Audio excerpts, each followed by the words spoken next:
Perlahan air matanya menetes, badannya udah benar-benar lemes, tapi kayak ada sesuatu yang nahan supaya tetap berdiri dan melihat sosok anak kecil itu.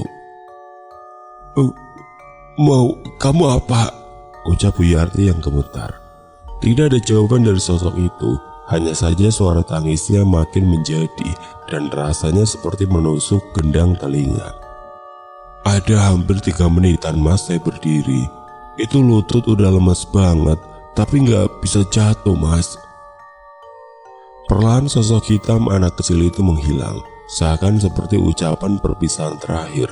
Di saat itu juga, tubuh Buyarti jatuh, penglihatannya gelap. Mata beliau terbuka perlahan, kesadarannya terkumpul. Buyarti yang melihat jam dinding menunjukkan pukul 9:30 pagi. Beliau masih ingat apa yang terjadi malam itu. Untuk pertama kali dalam hidupnya melihat makhluk dari dunia lain. Dek, bangun nak, mandi yuk. Dengan keadaan tubuh yang masih sedikit lemas, Buyarti memaksa untuk mandi dengan si adik. Hari ini adalah hari yang beliau tunggu-tunggu.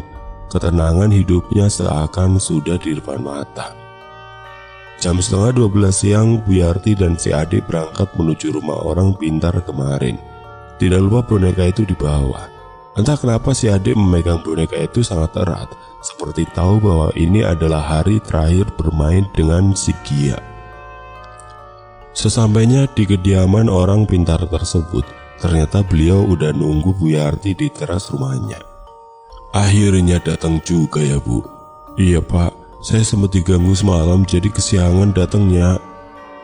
Orang pintar itu mempersilahkan Buyarti masuk ke dalam rumahnya. Sang istri menyiapkan minuman untuk Buyarti.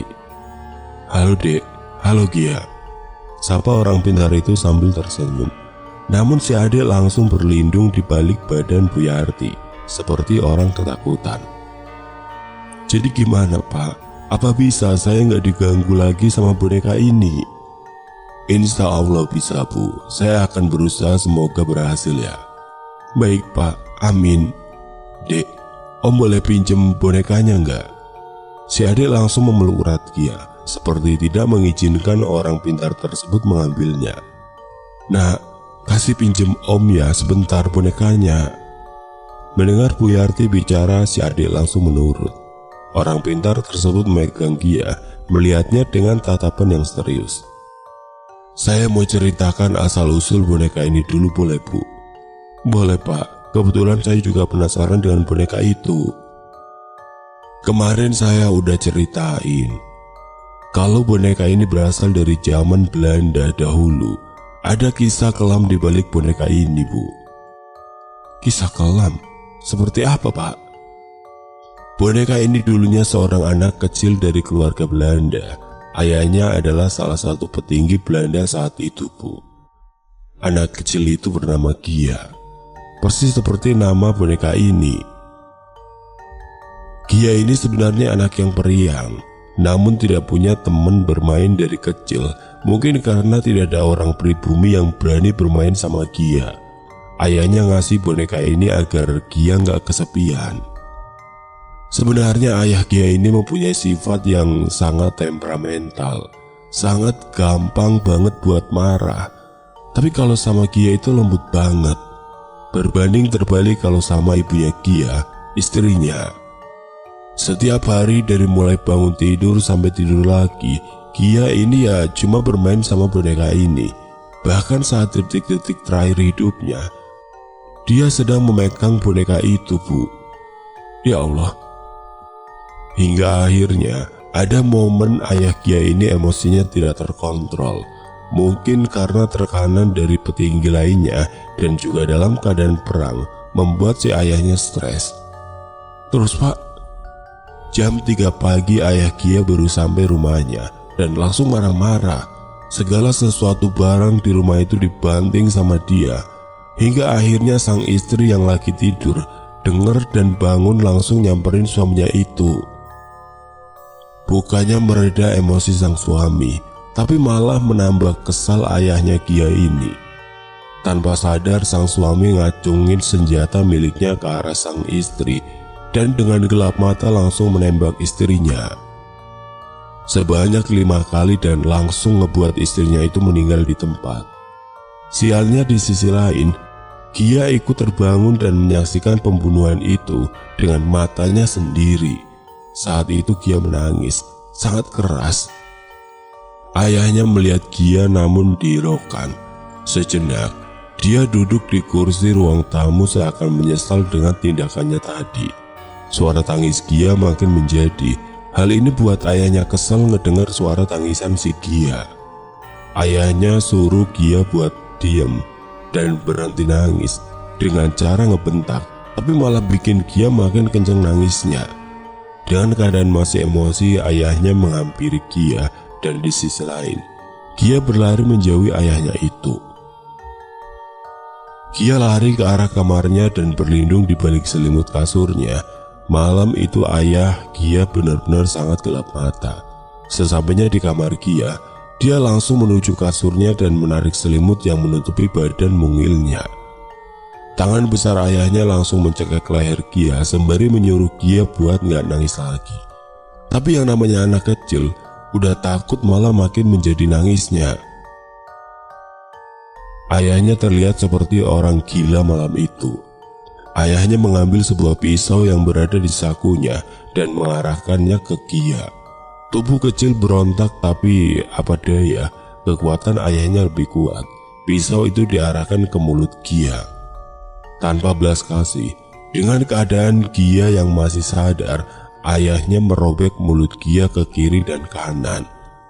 Bayangkan rasa sakit yang dirasakan si Gia dengan keadaan sadar, merasakan mulutnya dirobek malam itu oleh ayahnya.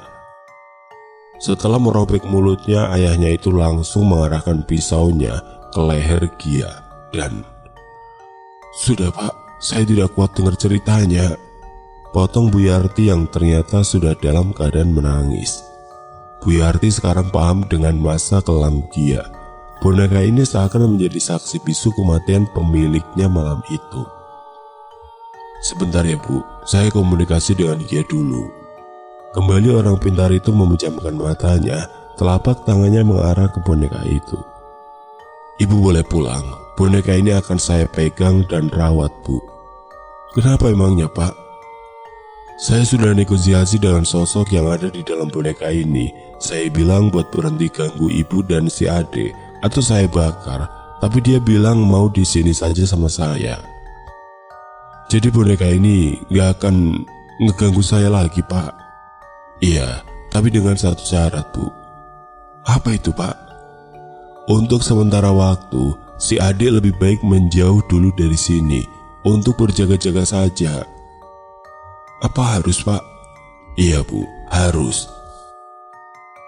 Dengan berat hati Bu Yarti mengikuti permintaan orang pintar tersebut. Beliau gak mau pisah sama anaknya, tapi di sisi lain beliau gak mau juga anaknya selalu diganggu oleh makhluk-makhluk itu. Setelah masalah sudah selesai, Bu Yarti pamit pulang. Sepanjang jalan pulang, beliau hanya bisa diam, memikirkan harus pisah dengan anak satu-satunya ini. Tapi rasa ingin melindungi anaknya lebih besar saat itu. Sesampainya di rumah, Bu Yarti putuskan untuk menelpon sang mantan suaminya, menceritakan semua yang dialami dan menceritakan apa yang dikasih tahu oleh orang pintar tersebut. "Pak, untuk sementara si adik tinggal sama bapak ya." Mantan suaminya itu setuju. Lusa beliau akan menjemput si adik. Bu Yarti melihat si adik sedang menangis di kamarnya karena boneka kesayangannya diambil oleh orang pintar tersebut. Dengan berat hati, Bu Yarti menyiapkan semua baju si adik untuk tinggal sementara di sana. Beliau paham akan pisah dengan anaknya. Beliau paham akan sendirian di rumahnya, tapi beliau paham keselamatan anaknya lebih utama.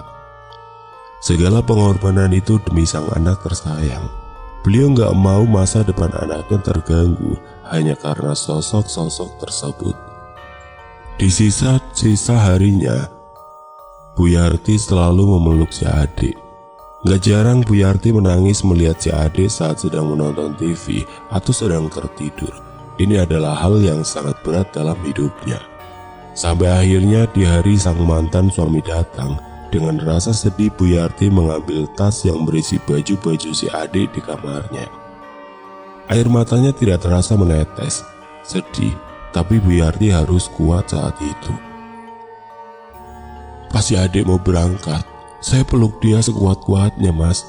Berat banget buat saya pisah dengan si adik, walaupun cuma sementara, ungkap Bu Yarti dengan menangis. Sekarang sudah hampir 5 tahun beliau pisah dengan si adik. Rasa kangen ke anaknya selalu ada, dan kalau lagi kangen beliau langsung menelpon mantan suaminya itu untuk ngobrol dengan si adik. Jujur, saya nggak tahu kenapa anaknya itu masih di ibu kota sampai sekarang, karena sebelumnya Bu Yarti bilang cuma sementara. Ngelihat Bu Yarti nangis, nggak tega buat tanyain ke beliau. Setelah perpisahan itu, emang nggak ada lagi yang ganggu. Ada harga yang harus dibayarkan oleh Bu Yarti, tapi untungnya beliau tegar ngadepinnya. Pengorbanan seorang ibu demi sang anak, saya salut banget.